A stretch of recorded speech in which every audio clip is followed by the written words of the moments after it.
Thanks for downloading a 3CR podcast. 3CR is an independent community radio station based in Melbourne, Australia. We need your financial support to keep going. Go to www.3cr.org.au for more information and to donate online. Now stay tuned for your 3CR podcast. But you also had people that were very fine people on both sides. And the aliens would mind meld and give them the technology. They're bad aliens. So are you surprised the Nazis were influenced by demons? No, if demons are real, I would definitely think they'd be on the side of the Nazis. Yeah. McDonald's is connected to the Clintons. They chop up the bodies and put them into the sausage and hamburgers. People are being cannibalized. Look it up. And I'm watching CNN talk about this as violent white nationalist protests. We have done everything in our power to keep this peaceful, you know? It's Pepe's become kind of a symbol. Good afternoon, gentle listeners, and welcome to Yeah Na Pasaran, a show about fascism and its gravediggers. I'm Cam Smith. I'm Andy Fleming. And we are joined today by Blyth Crawford. Blyth is a PhD candidate at King's College London. He's also a research fellow at the International Centre for the Study of Radicalisation. Blyth, thanks for joining us. Thanks for having me. It's great to be here. So, Blyth, when we originally asked you to come on the show, it was to talk about memes and Chan culture and things, but you've also have just dropped like a whole heap of different reports on the far right that are incredibly fascinating. Let's start off talking about chants and then get into some of those. I guess my first question is, so you've done quite a bit of research on Chan culture and the promotion of violence within the Chans. What sort of things did you find in that research, and how did you find that Chans differ from, say, other social networks like Facebook or Twitter? Yeah, it's a good question. So I worked with researchers Florence Keane and Guillermo Suarez at King's College, and when we basically did this report on kind of visual culture and Chan sites. So Chans are kind of unique because on a lot of the main Chan sites, you kind of can't post your first post there without uploading an image. So it means that like images are really embedded in Chan culture, these online forums. So we looked at kind of how images are used to kind of further violent discourse and kind of further discourses surrounding radicalization. And we saw that they were used in kind of a whole host of ways. The first way being sort of images kind of where they don't have an inherent meaning. They look kind of innocuous and they don't look as if they have anything to do really with radicalization or violence when you first look at them. But the context that they're used in on these websites or on these forums sort of gives them this other kind of layer of violent connotations. So we see memes like, you know, the Yes Chad meme, which is just this kind of blonde Nordic looking guy with the caption yes under him, sort of very innocuous, but used to kind of reaffirm really racist sentiments and kind of as this sort of voice of anti-humor on Chan sites. And we also looked at, you know, images which were explicitly violent. So ones which either were extremely gory and had really graphic violence in them, or ones which maybe were cartoons and depicted kind of violent scenarios where sort of attacks are being done onto certain people. And we found that, you know, these weren't the most prevalent images that we found on Chan sites, but there was kind of a steady stream of them. Of the kind of main 200 images that we saw, I think there were a handful, about 5 really violent images. We also saw different substrains of really popular images where there were like 10 with firearms or others where people were covered in blood. So we saw a lot of images with kind of violent meanings. And often these had sort of violence being targeted towards specific minorities, particularly against kind of Jewish people was probably the most prevalent. So we see these images slowly kind of working their way into violent discourse in Chan sites and sort of getting people used to violence, basically getting them accustomed to seeing violence being done onto minorities. And we also saw kind of images which weren't really memes in the typical sense. We looked at images that were sort of shared between really popular Chan sites. And we saw that a lot of these were really textual. So they had like swathes of text on them. Like some were whole books that had just been kind of uploaded as a JPEG. So it could be really easily shared between Chan sites. And we saw that these really often had, beyond just the kind of racist snapshot that you could capture in a visual meme, these had really in-depth kind of reasoning for their racism and were a really more kind of ideological take on racism. It was really in-depth hatred basically being shared through these textual memes. And these were actually unexpectedly really, really popular. So we essentially just looked at how kind of violent images are intrinsic to the discourse on Chan sites. But I think your question of how Chan sites are different to mainstream social media sites is really interesting because they're essentially like the anti-social media, basically. You have like sites like Facebook where you're sort of centering yourself as a person and it's to share details about yourself. Whereas almost all Chan sites, you work on them as you're entirely anonymous. You have sort of no profile picture, no username. Everybody is just anonymous. So they call themselves anons on these Chan sites. And instead of being, and I think like this anonymity, a lot of people have sort of discussed that it enables people to talk about really extreme topics with kind of an ease, whereas maybe they wouldn't if they felt that that was being directly linked to their personal profile and they were just saying these things publicly. So it potentially allows for more kind of radical discourse to take place. But beyond that, sort of these Chan sites, they are almost deliberately engineered to have kind of a difficult user interface. So whereas Facebook or Twitter is really simple, it's really like nice to interact and it's just very user friendly.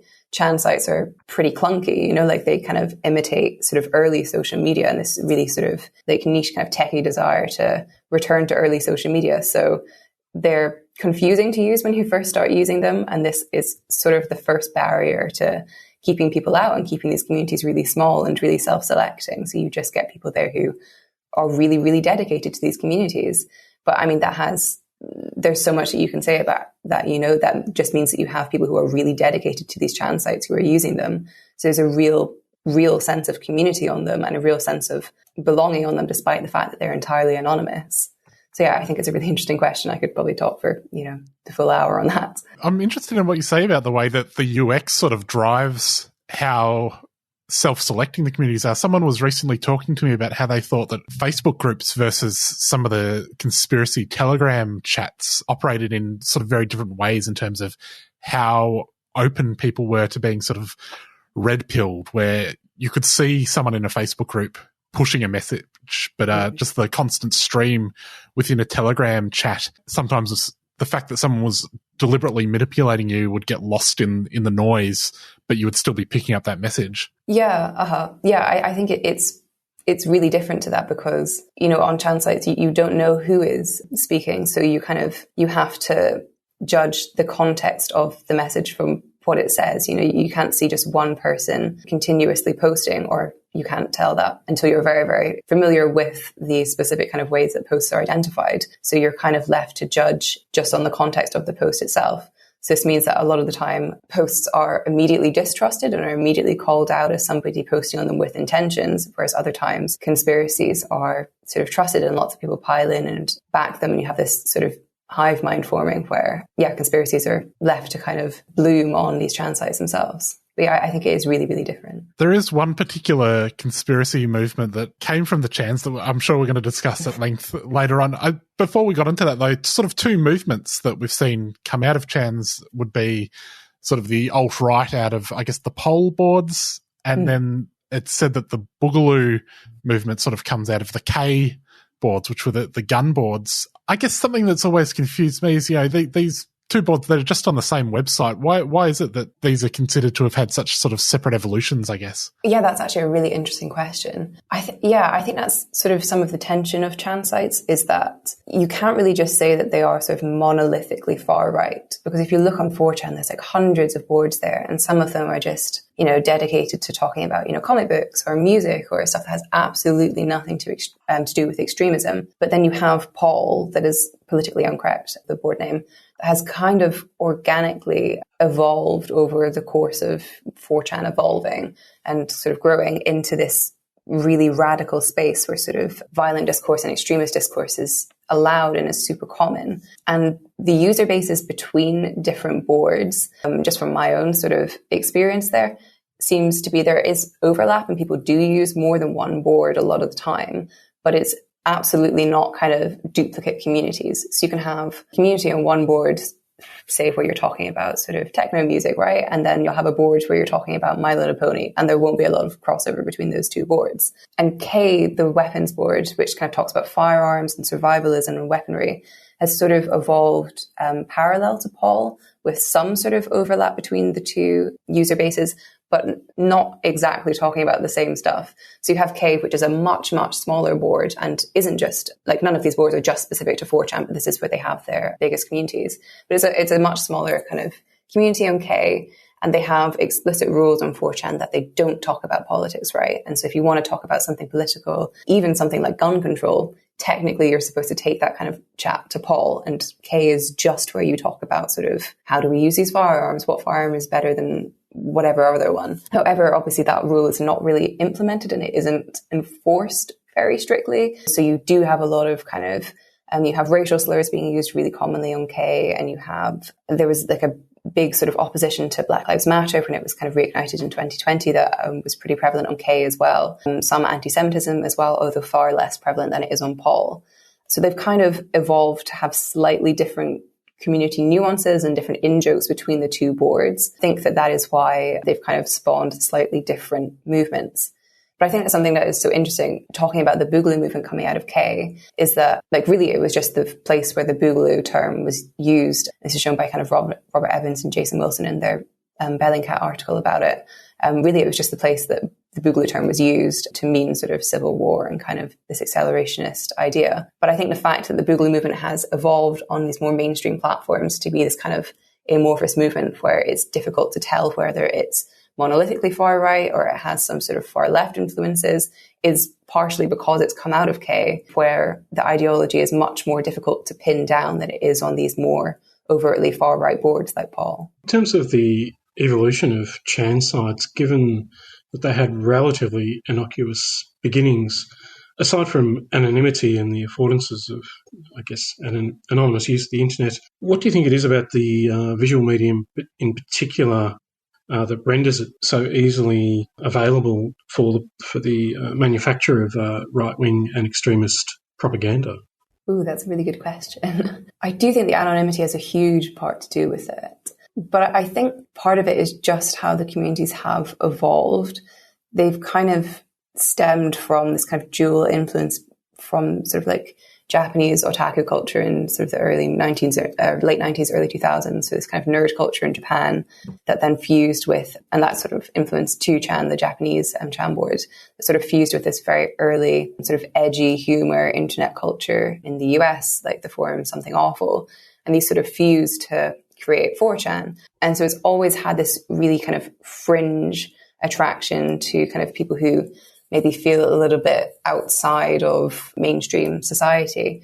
And I think that kind of lends itself to communities where people maybe want to push the boundaries a little bit more than you might on mainstream social media. And so I think that has something to do with where the extremism has stemmed from. And I mean, on boards like Something Awful, there was already extremism and sort of, quite radical stuff happening on there anyway. So they do have roots in somewhat kind of communities that would stem radicalism. In terms of kind of the visual culture, I think a lot of it is to do with just this impulse on Chan sites to continuously push the boundaries and to do the most radical thing to kind of shock people.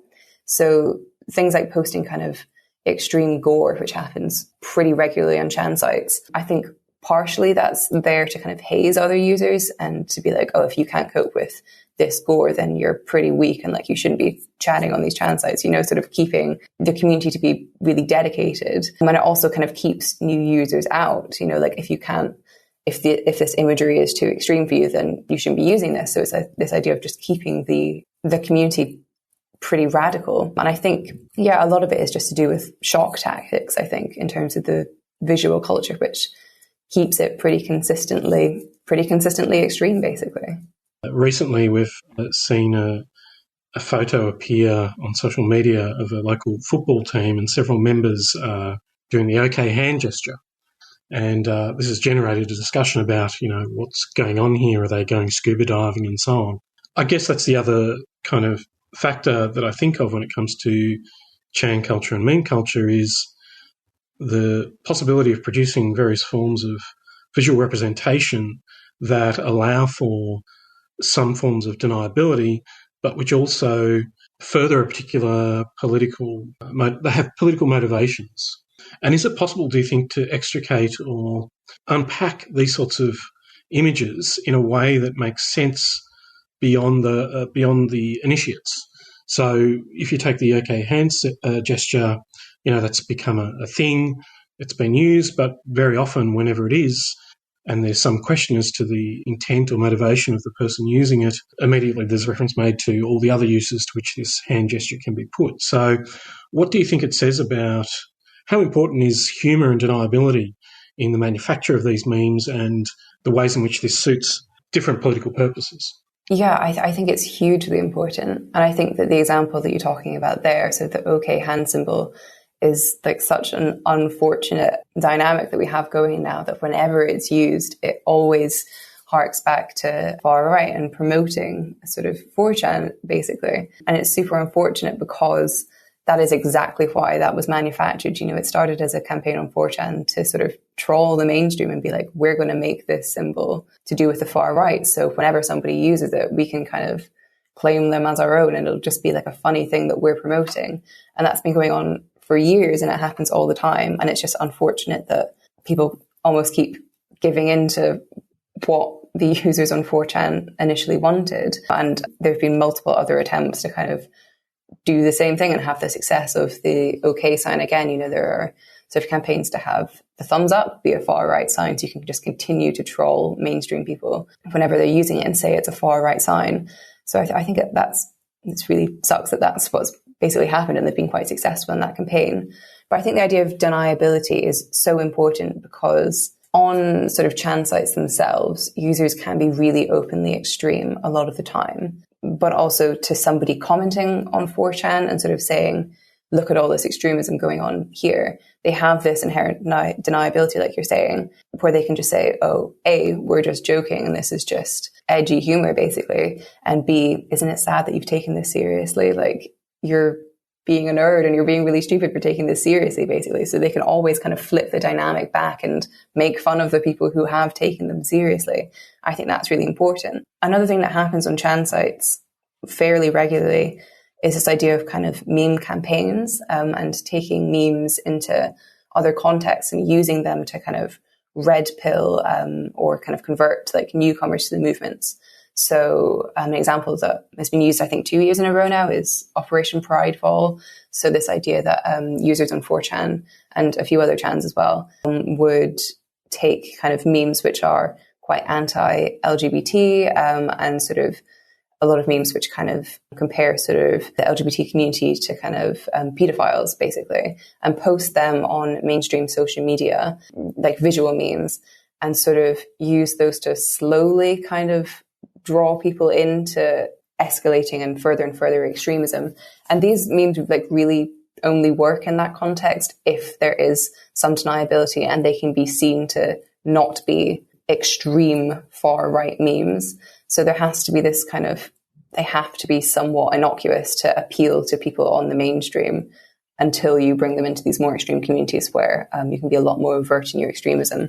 So yeah, I think it's an extremely important dynamic that allows people to have this deniability and to kind of continuously try and get the upper hand on onlookers. You're listening to Yeah Nah Passaran on 3CR, 8:55 AM, 3cr.org.au and 3CR Digital on your DAB radio. We're currently talking to Blyth Crawford about the far right. Blyth, you've recently co-authored a report through the International Centre for the Study of Radicalisation.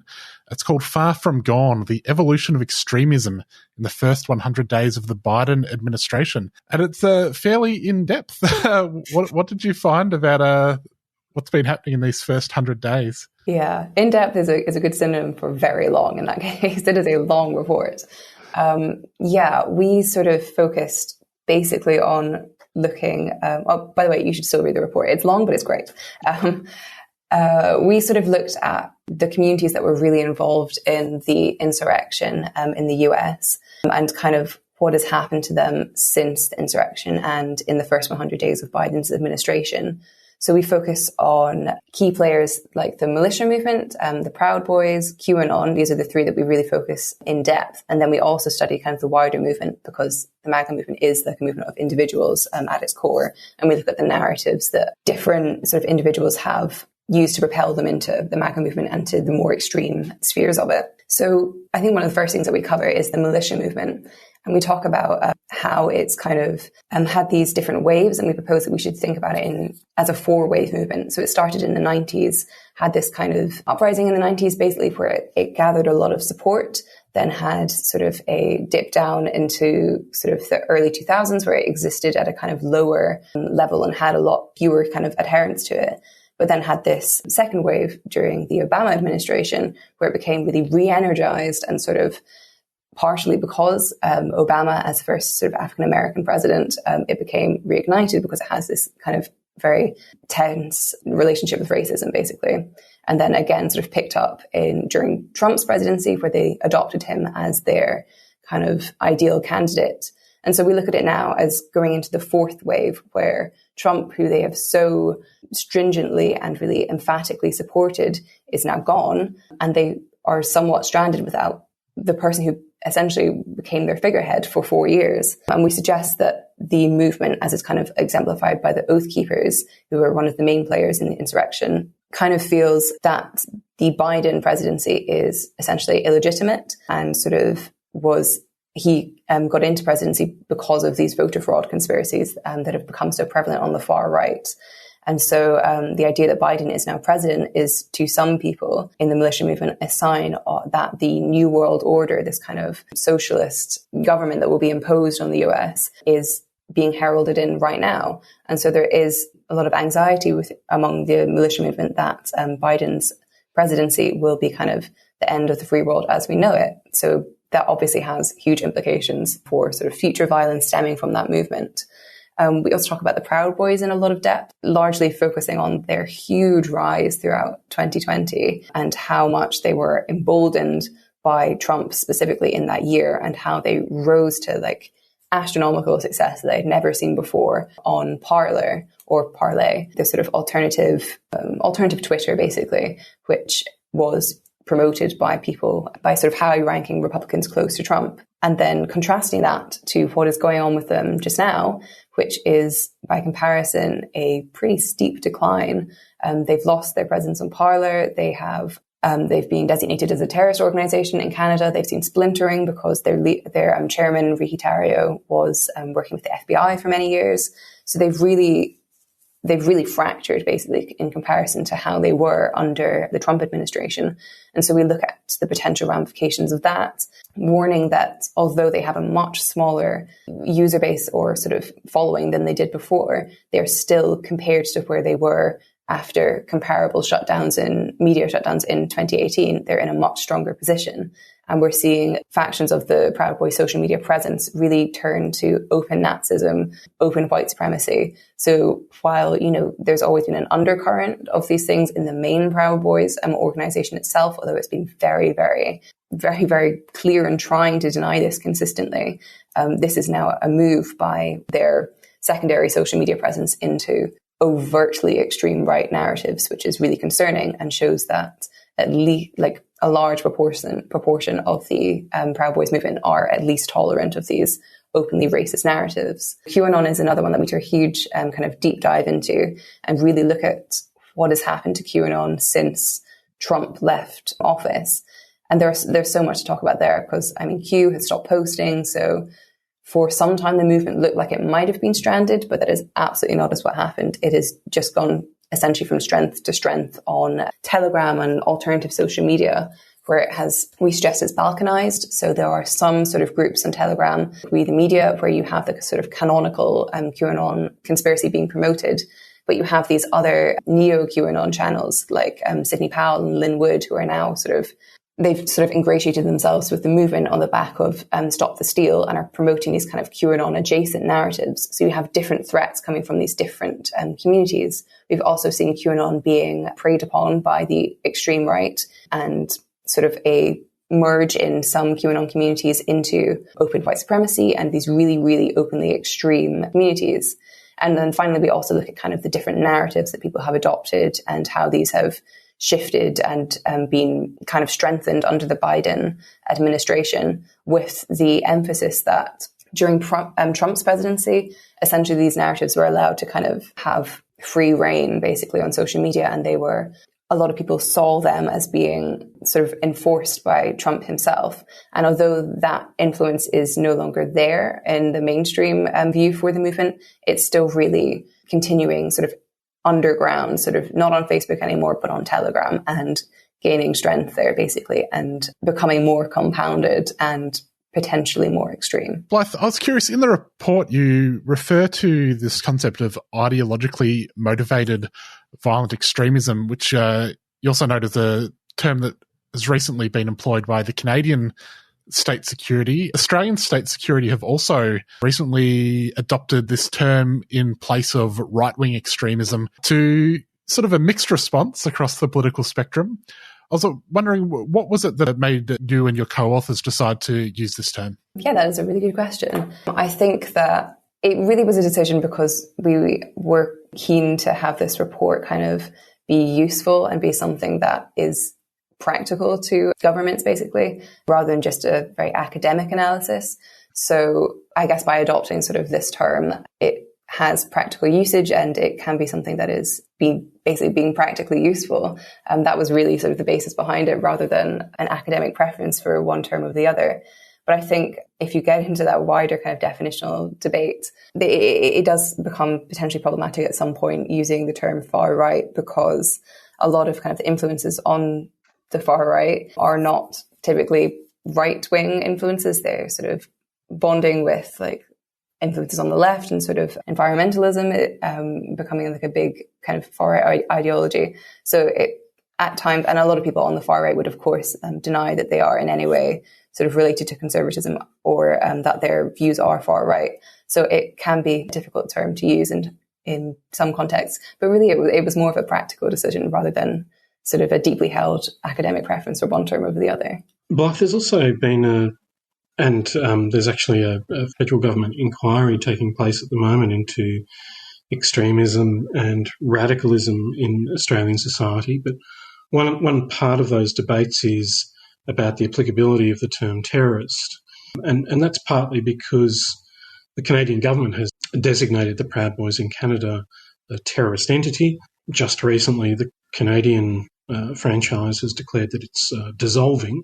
How do you, I guess, approach groups like the Proud Boys and others in terms of identifying their propensity for ideologically motivated violence or terrorism? And what sorts of considerations do you think others should give to how these terms are applied in these particular contexts? Yeah, I think it's a really difficult one with the Proud Boys, basically, because if you look at the kind of Canadian government's decision, it is a pretty controversial one because you're seeing the Proud Boys be designated.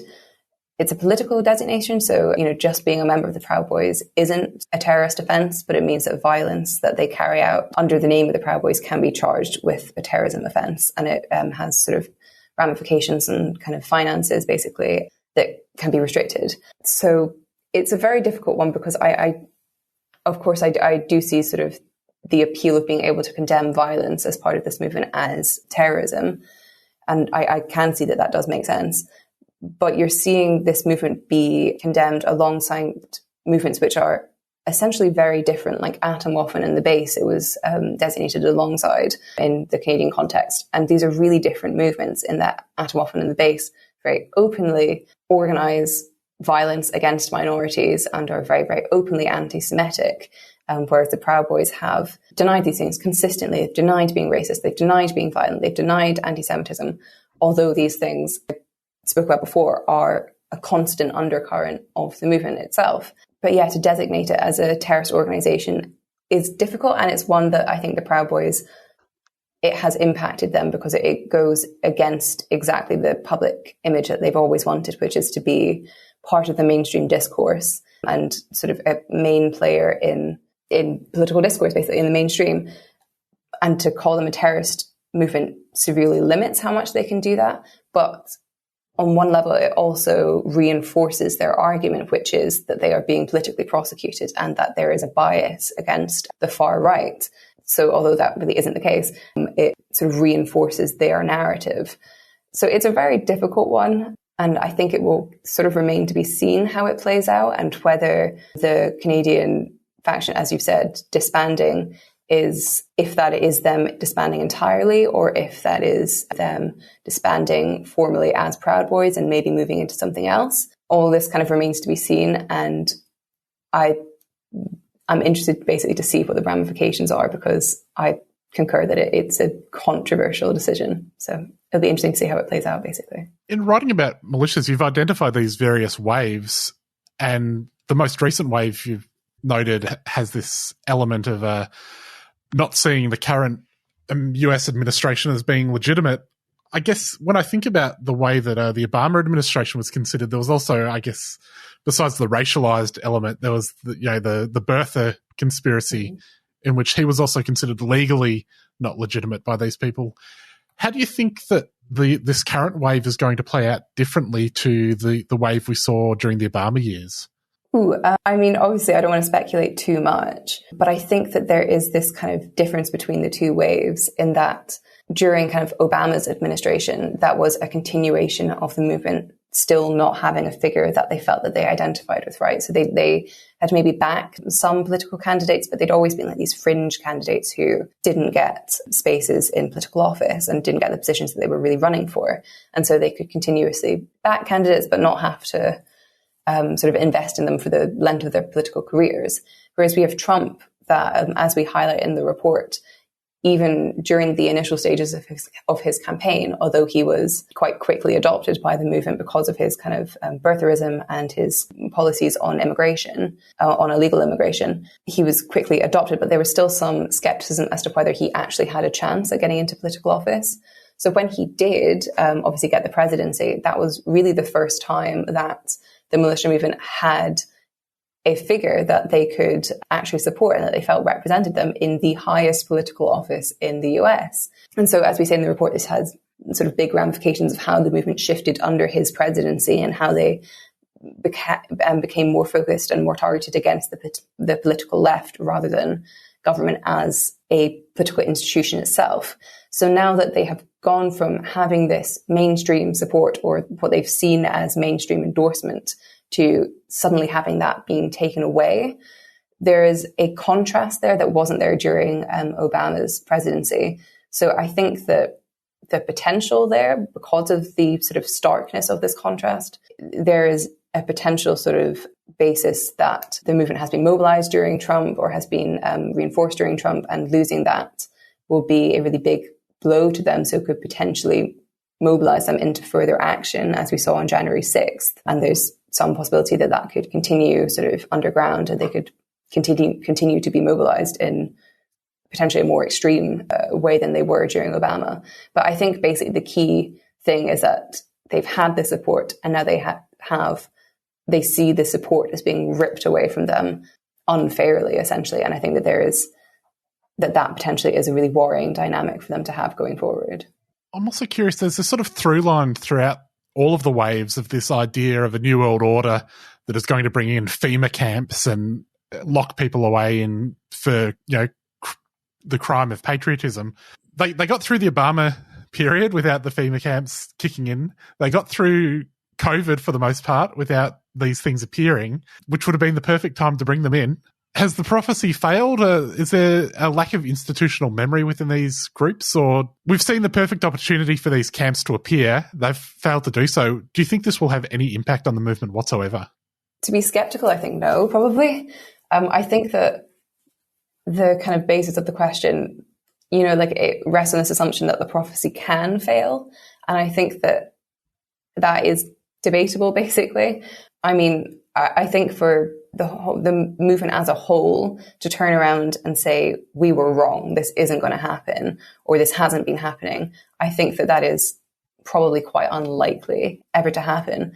Because even though, they haven't seen these FEMA camps happening during coronavirus, COVID has been so important to them for reinforcing the fears that they have had of increasing government control. These lockdown restrictions have been seen as really totalitarian and really tyrannical. So if anything, although most of the militia movement hasn't said that concentration camps are happening because of COVID, it's maybe reinforced the fact that they could happen and they're just about to happen. And I think that that's the key dynamic to a lot of these conspiracies, like QAnon included in this, is the idea that we're just on the brink of this thing happening. And okay, we've gone over the brink and it's not happened, but we're just on the brink of it happening again. I think that is continual. And of course, not everybody is going to stick with the movement forever, and not everyone can continue believing forever, but they will continue to retain a significant number of their user base just relying on this same dynamic and seeing things as continual enforcement that we are really approaching this brink. And right now, this is when it's going to happen.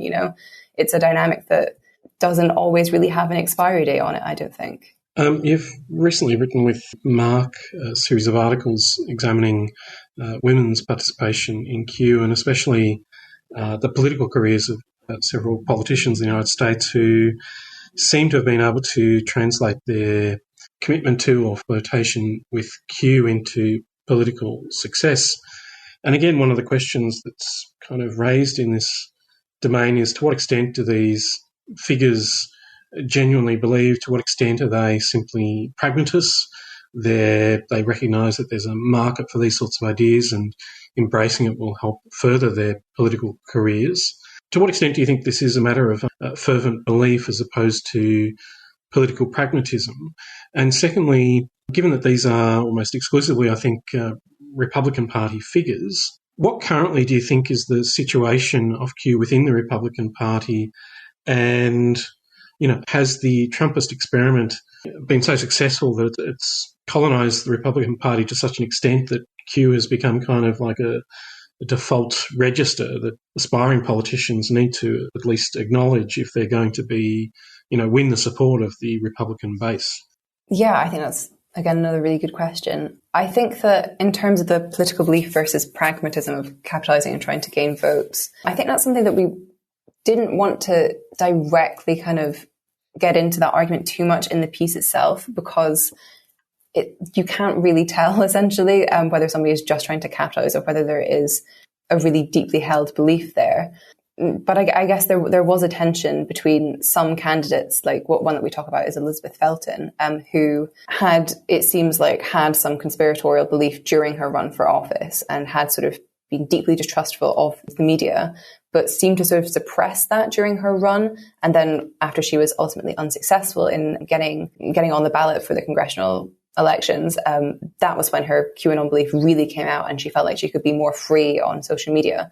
So there was some cases where candidates tried to suppress their beliefs during the election because they felt it actually, or they seemed to feel like it would detract from their political legitimacy. Whereas the other category that we looked at was kind of ambivalent support. So people like Angela Stanton King, who maybe is one of the candidates who was possibly flirting a bit more with the pragmatism side of things, where they continuously signaled things to the QAnon community, like talking about adrenochrome or kind of pedophilia in the Democratic Party, and pushed this towards the QAnon community and marketed themselves as a candidate that the QAnon community could really trust, but in interviews absolutely explicitly denied that they were part of QAnon. So there potentially was an element of pragmatism there, just trying to capitalize on the communities. But I think it is important to state that, like, although there is this element of pragmatism, and although some people have used it to gain votes, a lot of the candidates there did seem to be people who genuinely, really deeply believed in this. And I think something that sort of exemplifies that is how small some of their audiences were. And although they seemed to just be preaching to an audience of maybe 100 people online, they still very dedicatedly talked about QAnon continuously and really were using their run for office, it seemed, as a platform to talk about Q and to publicize Q. And someone that we talk about in our report who seems to have done that is Catherine Stonestreet Purcell, who ran actually not as a Republican, but as a independent party for the Independent Party of Delaware. And she sort of was quite consistent in talking about QAnon, and during media appearances on a sort of Delaware radio show, talked about it explicitly. And on her YouTube channel, it has a whole video dedicated to QAnon. So some people really seemed to do it out of what they saw as a need to red pill people and need to enlighten people basically to the conspiracy theory. I think that looking forward and sort of the idea of the Republican Party being overtaken by QAnon, I would really like to think that that is not what we're going to see.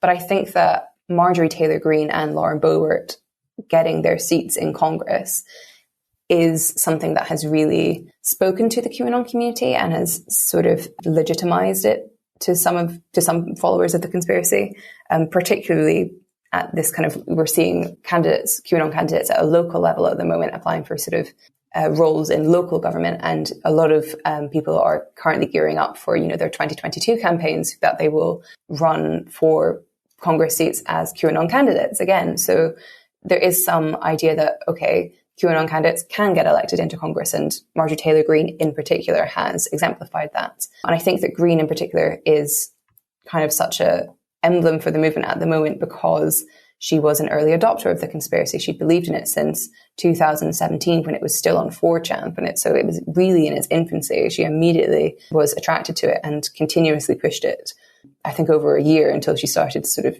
denying her support during her congressional campaign.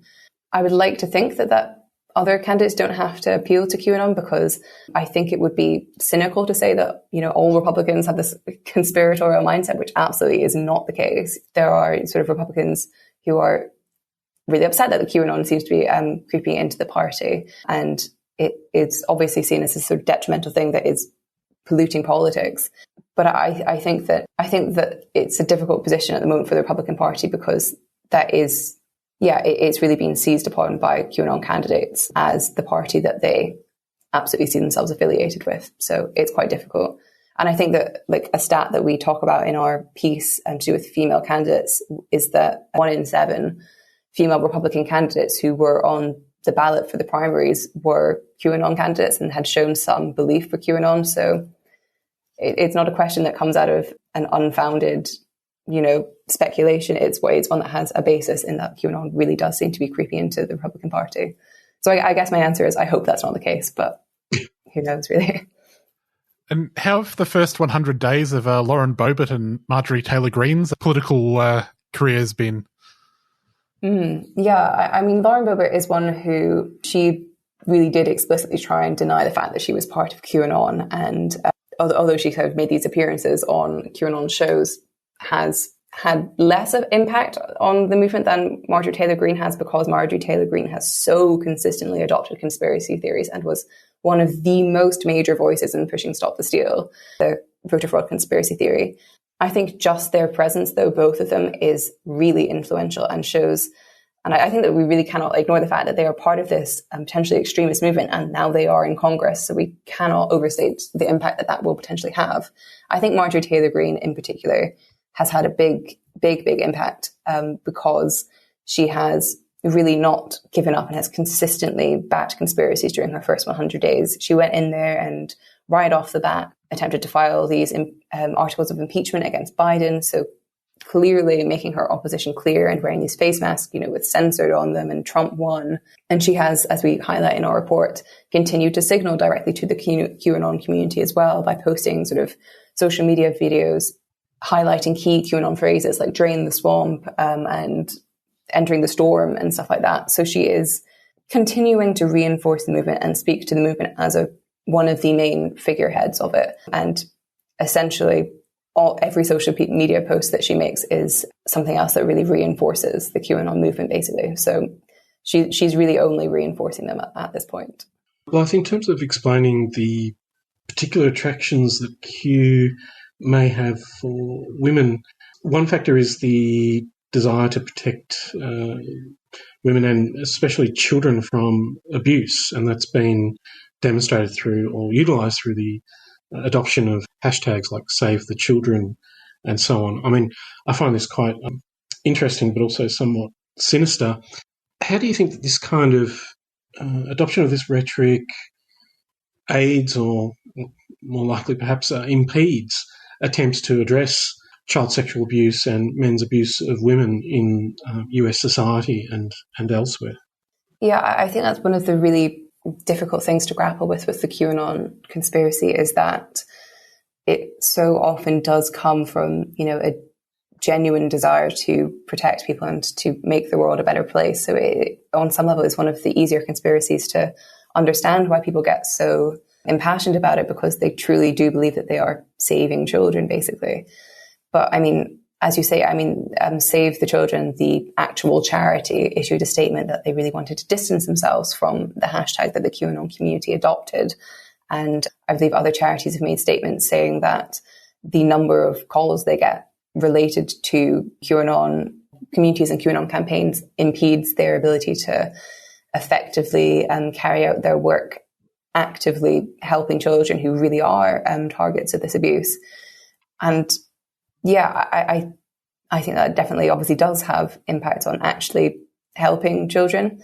And I think that it's just one of the difficult things about it is to see, it's almost like I think one of the things that we talk about in our report basically is the fact that sort of sexual assault and sexual abuse, which unfortunately, although it isn't just a women's issue, women are really overrepresented in statistics of being targeted by these kind of abusers and of these crimes. One of the issues is that, unfortunately, these crimes are really, it's a minority of the ones that are actually the abuser is sentenced and is convicted. And so there is this kind of continual frustration that these crimes are not being dealt with properly and that women are not being helped properly, basically, who have been victims of these crimes. So there's almost this impulse that attracts people to the QAnon community, potentially because it's seen as a way that people can take the justice of these crimes into their own hands, and they can be part of a community that really is doing something, you know, where they might feel that they've been failed by legal systems in this area.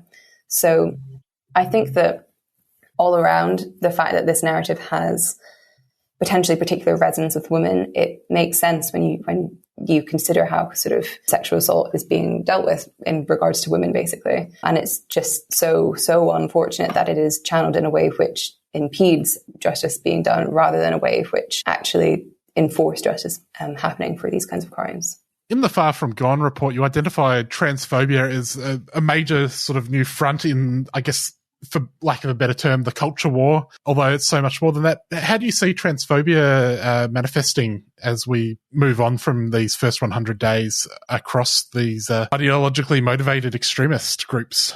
Yeah, I think something that we actually are quite careful not to do in the report is to say that this is like a new front, because I think transphobia has been around in the far right for a long, long time. So it's not necessarily a new thing that is happening. It's a narrative that isn't highlighted an awful lot, despite the fact that it is so prevalent in far right spaces. But yeah, it potentially is becoming slightly more prevalent now, possibly because homophobia is potentially dropping down in the sort of public facing aspect of some of these groups.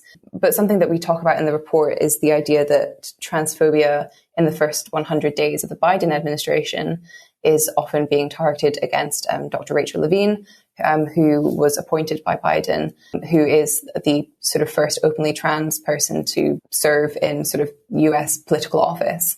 So she, being like a publicly facing figure, is becoming quite an open target of transphobia in the far right and, of course, in some more mainstream political circles. And we show that this is the first thing is that it's such an effective narrative basically for the far right to jump upon, because unfortunately transphobia is still so prevalent in the mainstream, basically. So in the same way that misogyny is often sometimes the starting point for somebody to get involved with the far right, and they get involved in the far right sort of because they they have this sort of male supremacist mindset.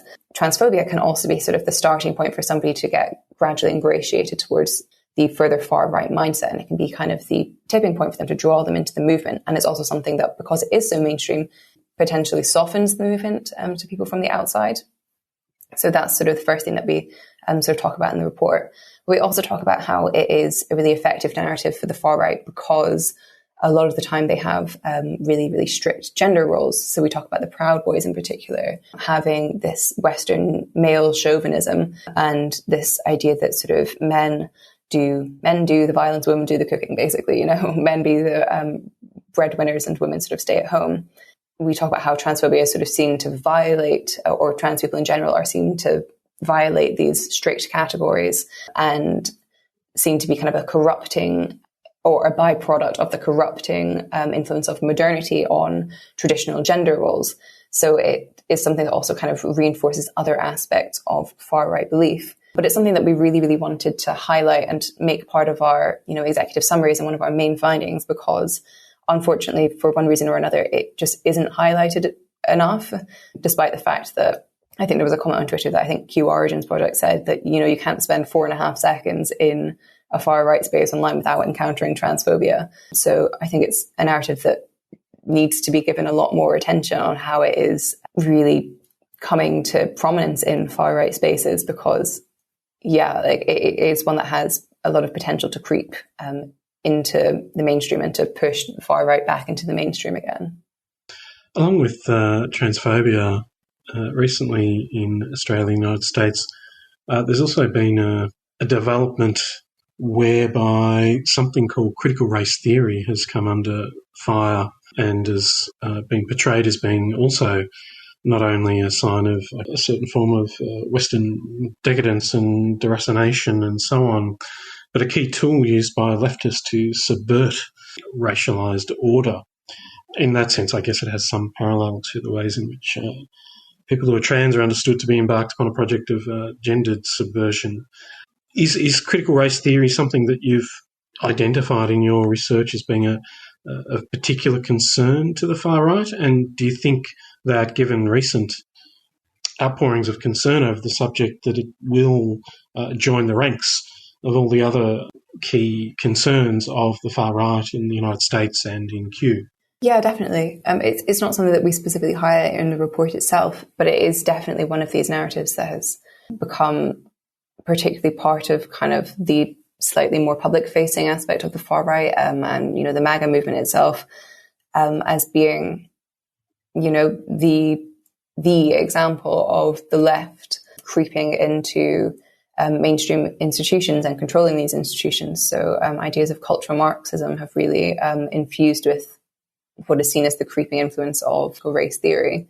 I think that sort of narrative really impacts the impulse on sort of all extremist groups, basically, to see themselves as being unfairly politically persecuted and being silenced and censored. And it's seen as sort of the left doing that at a very early stage, you know, in some cases in primary school. And one of the things that is prevalent in sort of far-right groups is this sort of overlap with the sovereign citizen movement and sort of taking your kids out of school, homeschooling them, giving them their own education because you can't trust the institutions, and the institutions are so irreparably corrupt. And so this critical race theory narrative is just sort of the newest in a long string of narratives that have really enforced that mindset, basically. Well, Blyth, we'll have to leave it there. Thanks so much for joining us. If people want to read more of your stuff, you're on Twitter at Blyth_Crawford. Thanks for joining us.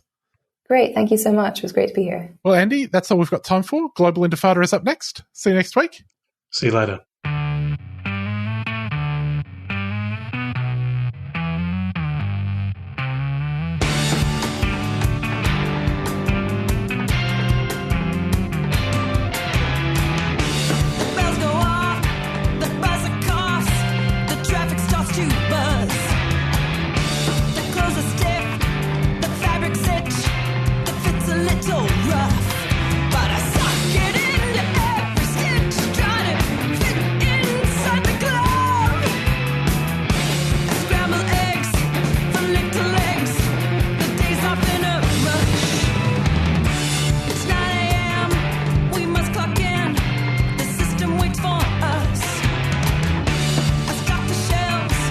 Work the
It's time to speak up, speak out and speak loud.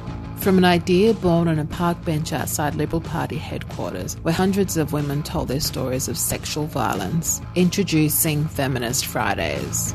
Join our open speaking circle to tell your story any way you want. A poem, a speech or a dance. You can even yell it out in the direction of Parliament House because that's where we'll be, on the steps. Feminist Fridays, starting Friday the 30th of April at 12 p.m. Join us. It's time to unite, heal and take back our power. Feminist Fridays isn't just a protest. We are a non-hierarchical collective ready to destroy the patriarchy, starting with your voice. This event is taking place on stolen Wurundjeri land and voices of First Nations people are prioritised. Hosted by Loud, Angry and Not Sorry. A 3CR supporter.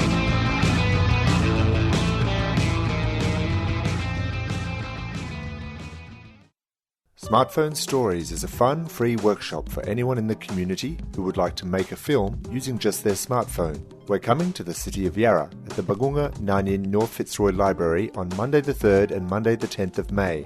You can register for a place at www.smartphonestories.com. Proudly supported by Vic Health. A 3CR supporter.